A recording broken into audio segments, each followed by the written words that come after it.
Hello student, now in this video we will discuss about 2.3.8. How can we obtain pure copper sulfate from an impure sample? Activity 2.9. Take some approximately 5 gram impure sample of copper sulfate in a china dish. Dissolve in it minimum amount of water. Filter the impurities out. Evaporate water from the copper sulfate solution so as to get a saturated solution. Cover the solution with a filter paper and leave it undisturbed at room temperature to cool slowly for a day. You will obtain the crystals of copper sulfate in the china dish. This process is called crystallization. So यहाँ पे activity में दिया है कि जो crystallisation की process के through हम इम्प्योर सैंपल जो कॉपर सल्फेट है CuSO4 copper sulphate impure sample copper sulphate का उसको हम क्रिस्टलाइजेशन की प्रोसेस के थ्रू जो प्योर कॉपर सल्फेट है हम ऑब्टेन कर सकते हैं। इसके लिए हमें कुछ अमाउंट में कॉपर सल्फेट को वाटर में डिज़ोल्व करना है और उसको फ़िल्टर पेपर के थ्रू उसकी इम्प्योरिटीज़ को हम फ़िल्टर कर लेंगे। देन एवोपरेट करने के बाद हमें कॉपर सल्फेट सॉल्यूशन में एक सैचुरेटेड सॉल्यूशन फॉर्म में ऑब्टेन होगा, जिस सॉल्यूशन को हम फ़िल्टर पेपर पे कूल होने के लिए रूम टेम्परेचर पे एक दिन के लिए छोड़ देंगे। देन हमें जो कॉपर सल्फेट के क्रिस्टल्स हैं, जो प्योर कॉपर सल्फेट है, वो हमें मिल जाएगा। Now this crystallization method is used to purify solids. तो इस crystallization process या method का यूज़ प्योरीफाई सॉलिड्स को ऑब्टेन करने के लिए, सेपरेट करने के लिए यूज़ किया जाता है। For example the salt we get from sea water can have many impurities in it. To remove these impurities, the process of crystallization is used.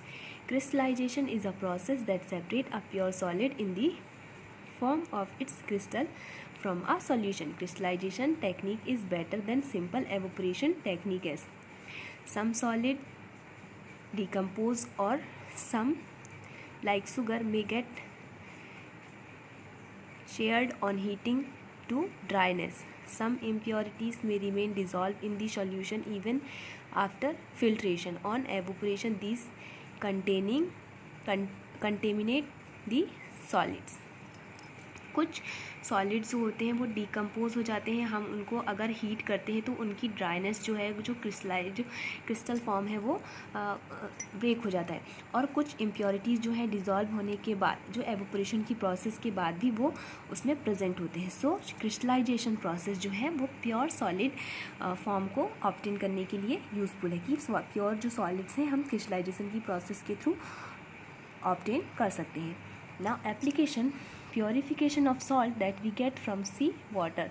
C water से सॉल्ट को ऑब्टेन करने के लिए, सेपरेट करने के लिए जो प्योर सॉल्ट है वो हम salt mean NaCl sodium chloride, जो कि ये हमें सी वाटर से हम इसे ऑब्टेन करते हैं। सो सी वाटर से प्योरीफाइड सॉल्ट को फॉर्म करने ऑब्टेन करने के लिए क्रिस्टलाइजेशन प्रोसेस जो है वो बेस्ट प्रोसेस है।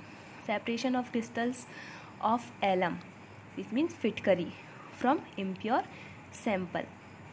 जो फिटकरी है, फिटकरी के जो क्रिस्टल्स हैं वो भी उसके थ्रू भी हम उसके क्रिस्टल्स को प्योर फॉर्म में ऑब्टेन कर सकते हैं। Thus by choosing one of the above method according to the nature of the component of a mixture we get a pure substance. With advancement in technology many more method in separation techniques have been divided.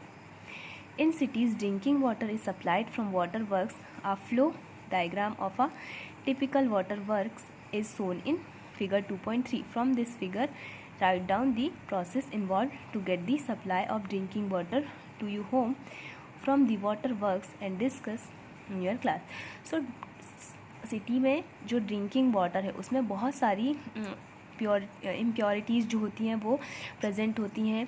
सो उनको purify करने के लिए जो technique है, जिस process का use किया जाता है, जिस प्रोसेस के थ्रू वाटर को प्योरीफाई किया जाता है, यहाँ पे वो उसका एक पिक्चर दिया हुआ है, water purification system in water works.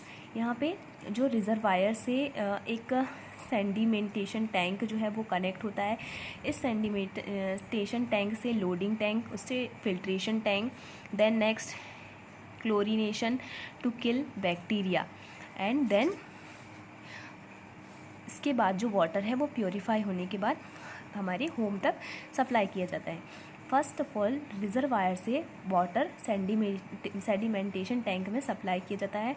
यहाँ पे जो सॉलिड्स होते हैं, जो इम्प्योर सॉलिड्स हैं वो सेटल हो जाते हैं, और इसके बाद जो वाटर है वहाँ से लोडिंग टैंक में सप्लाई किया जाता है।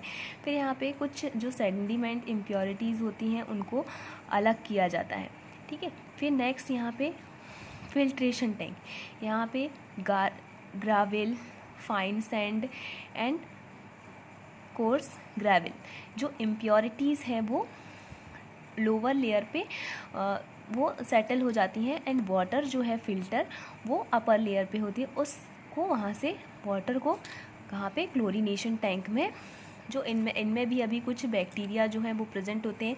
यहाँ पे क्लोरीन जो है, क्लोरीन का यूज़ बैक्टीरिया को किल करने के लिए यूज़ किया जाता है। सो यहाँ पे